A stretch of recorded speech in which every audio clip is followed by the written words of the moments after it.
Hey guys, napansin ko na napakaganda ng langit ngayon. Kung nakikita nyo ang kulay, parang may binabadya. Pero ito ay napakaganda at hindi mawari ang kulay nito. Minsan lang mangyari pag ito'y tinitingnan. Para rin natin buhay yan. Minsan din, nakikita natin may maganda, may pangit.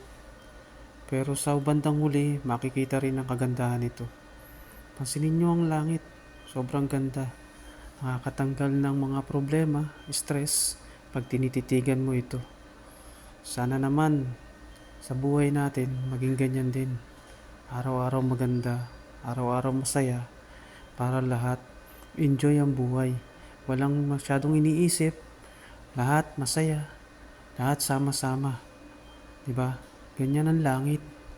Mga ulap sama-sama at nagbubuo ng mga magagandang kulay. At napapansin ito ng mga tao na may ibig sabihin